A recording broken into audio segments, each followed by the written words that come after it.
Good evening and thank you and welcome to what I see as a celebration of our European identity and values. And I mean Europe in a wider sense, Ukraine, and also Britain, let's not forget. We are still a European country, if not members of the European Union. You've got a whole series of politicians speaking to tonight, past, present and future. I think I probably belong to the past category, but one of the merits of that is that I can look back on highs as well as lows, and some of the highs are associated with the European cause. And there was one occasion in the last European election when I and our party were doing really well. And at the last moment, my team said, we must go to the part of Europe which is unambiguously Remain, which was Gibraltar. So I was packed onto a plane to go to Gibraltar to celebrate the upswing we were getting. And if you go to Gibraltar, you know you have to change planes at Malaga.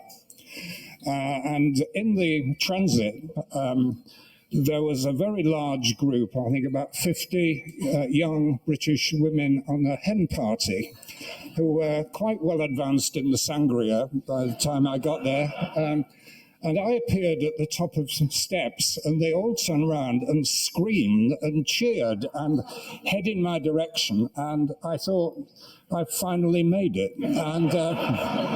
And so I spent half an hour doing selfies and autographs and all these things you do when you at last become a true celebrity.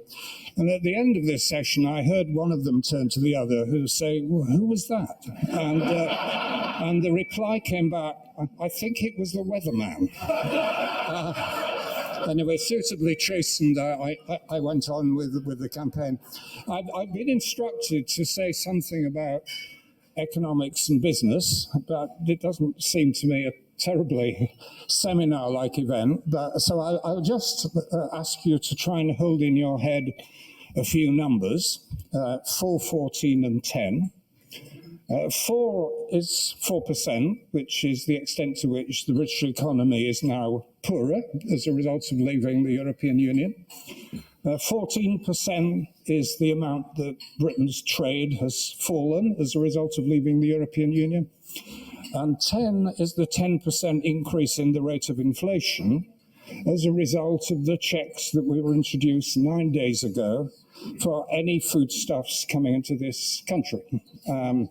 You will no doubt in your weekend shopping discover the first wave of those problems coming through. But figures that take you so far, I mean, I'd always like to think of business and economics in more real world terms. And there was something about 10 days ago that really brought home to me what all this stuff actually means. I was invited to go up to a factory in Durham, owned by Hitachi, the Japanese company, which made railway trains. And I was invited because I'd opened the factory 10 years ago. And it's now faced with closure. And I was following around Mr. Starmer, a lot of other people who are trying to save this plant. And what was very striking was when you went around the factory, is that when the carriages, the trains, were lifted onto the rails, there were 2 sets of rails. One of them was British gauge, and the other was European gauge. And what's happened to the factory is that they established themselves in UK. It was a great vote of confidence in the UK and in our industrial strategy and so on. But because they knew that if orders ran short in Britain, they could export to Europe. And of course, now they can't. And the factory faces closure. 2,000 highly skilled people in an area that is not rich in jobs now face unemployment, unless Mr. Starmer pulls off some kind of miracle in a few months' time. But that is, you know, Europe in reality and what it's actually meant for a lot of people. I'd also like to say a little bit about Liz Truss. Now you may say why, but one of the reasons is that I'm in competition with her in the non-fiction bestseller list. It is a bit of a cheat, actually, because she ought to be in the fiction section. But anyway, we're in competition.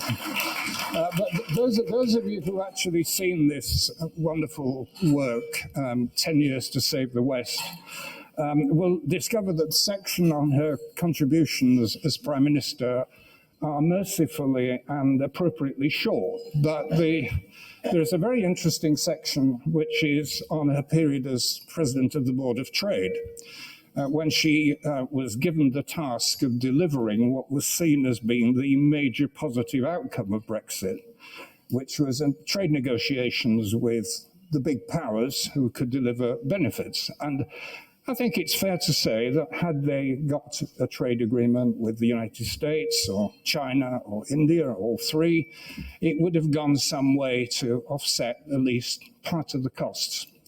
But none of those are even remotely in prospect. What we did get instead was an agreement with Australia that was denounced by her Brexit colleague as a totally unsatisfactory agreement because she'd given away far more than she'd obtained. There was an agreement with New Zealand, and like everybody, we love New Zealand, but the benefits were so marginal they couldn't even put a number on it. And there was also joining an organization called the CPTPP, which is complicated anagram for the Cross-Pacific Partnership. And this is about making Britain a Pacific country, which is, I'm not joking. This is the strategy. Now, the whole point about this organization, which we have joined, it was launched originally by President Obama, and it was to create a Pacific Asia area which had the Americans in and the Chinese out. Very simply, that was the concept. Well, what's happened is that the Chinese are getting in and the Americans have left. So it's not at all clear what Britain does in this organization that we have joined. However, getting back to the basic economics, I wanted to work out how much we've actually benefited from joining these three different organizations. And to get an answer to that, you have to read something called the government's regulatory impact assessment. Now, if any of you suffer from insomnia, this is a perfect cure, but I spent an evening plowing through it. And what it actually said is that on pretty optimistic assumptions, these agreements will produce benefits to the UK, which are about 1/40th of the cost of Britain leaving. And that is the reality of the negative experience that we have had. But I don't want to be negative. This is a positive occasion. It's a forward-looking occasion. I'm hoping you're going to enjoy the evening. We're here with a common cause, and it's a positive cause. It's not about looking back with regret and nostalgia. It's about looking forward and trying to rebuild and recreate the networks that we had and were so beneficial to this country. But thank you for listening, and enjoy the evening.